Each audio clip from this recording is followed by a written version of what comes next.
Good morning, all. Welcome to Poetry 101. Oh boy, I can't wait. I can't wait to write in free verse. In school, everything always had to rhyme or be from the dawn of time or really Shakespearean. I can't wait to write however I want now that I'm in college.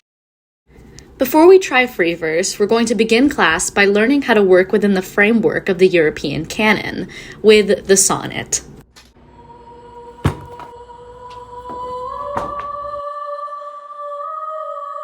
Look, here are some of my modern favorites that we'll be going over during class. Get a nice look. Okay, you know what? It's really not that deep. You don't even know what a modern sonnet might be. Give it a chance. Contemporary sonnet writers push the boundaries of the form to tailor their art towards their own experiences. You know what? You'll love it. You'll love it. There's no need to be scared. So we're going to start off with the Italian sonnet, or the Petrarchan sonnet. And from the Petrarchan sonnet, you can see that it's not that much different to something you might think to write today. Petrarchan sonnets are stuck on Petrarchan conventions. Unrequited love. Love is painful. It's not returned. The lady who rejects him is cruel, but so beautiful. Love comes at first sight, and art will always live longer than the sad life of the artist himself. In this form right here, feel free to pause, Petrarch wrote all his sonnets to this baddie Laura who didn't love him back. When you think about it, it's not that different than modern-day simping, or all the pain of unrequited love that everyone at a young age might experience. It's okay if Petrarch seems like an absolute loser to you, or the general form of writing a Petrarchan sonnet, or Shakespearean sonnet for that matter, doesn't seem interesting. Over the years, contemporary sonnet writers have changed the sonnet form and broken its boundaries. In breaking these boundaries, sonnet writers show other poets what they can do, and all of sonnet form breaking fun kind of becomes a long conversation. In the contemporary sonnet, Stephanie Burt writes, "Ultimately, the sonnet is what each poet makes it.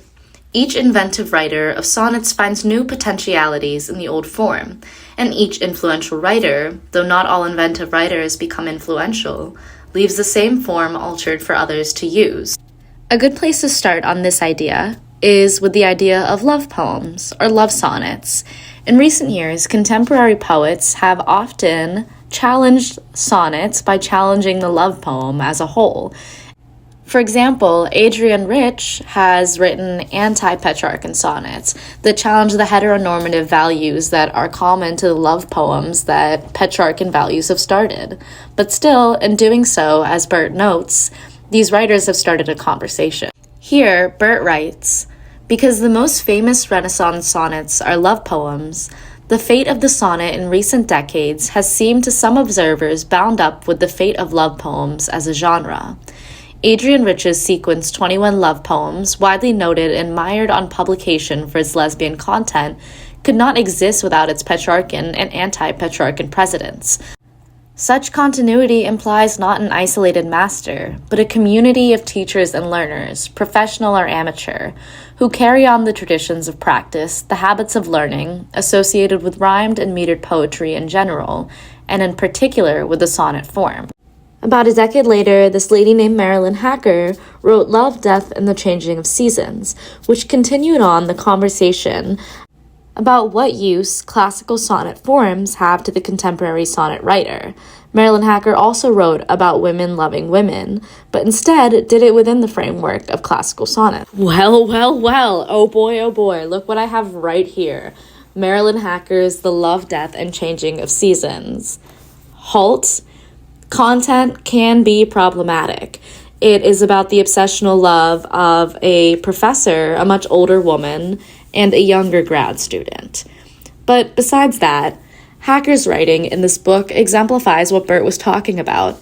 It continues the conversation about pushing sonnets, the old form, into new dimensions. Hacker also exemplifies another idea that Burt has put forward about what the contemporary sonnet can be. Wait! I promise I'm almost done reading the big words that are long and confusing, and then it'll be easier, I promise.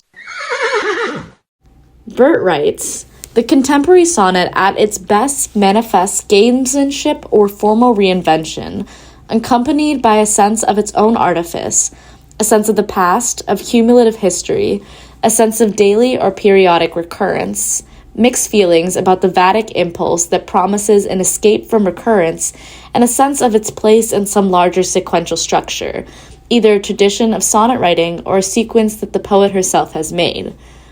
Now, what the hell does that mean? Well, the first part, Bert is kind of saying that the contemporary sonnet takes a sonnet with the acknowledgement that it's definitely something old, but tries to reinvent it in a clever and new way.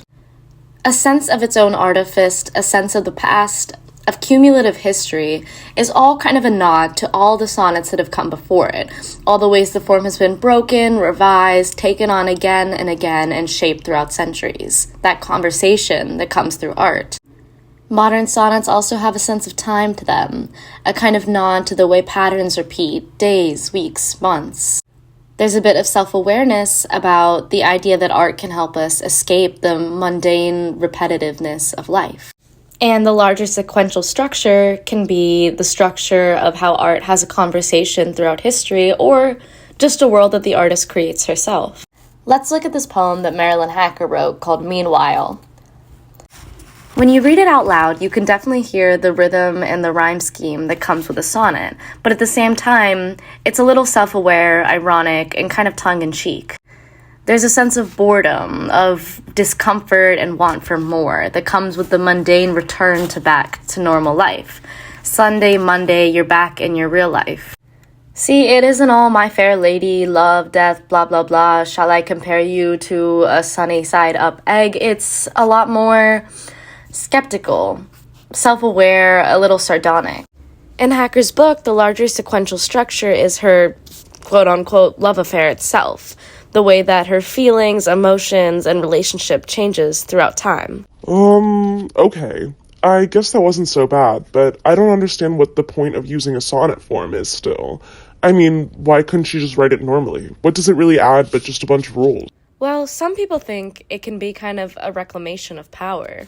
Well, look what I got right here. American Sonnets for My Past and Future Assassin by Terence Hayes. Let's look at this poem. While there's a lot going on in Hayes' poem, one key component is the use of quote-unquote improper grammar. Academia and art in the Western canon do gatekeep. By doing this, they say that proper English is a part of proper art and writing, and in doing so, they take out native dialects, African American vernacular English, any sort of slang, and call it uneducated.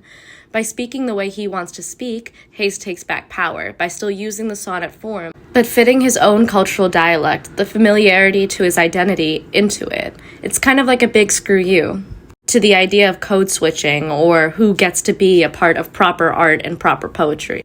Well, I guess I didn't realize a sonnet could be so many things. I mean, I do like screw yous, and if these are sonnets, I'd love to be able to write like this. I want to read more and see what I can do with the sonnet form. Though I might not be fully convinced. I don't have all day! Lift off. I am convinced there could be a lot gained from trying it out. And I'm happy.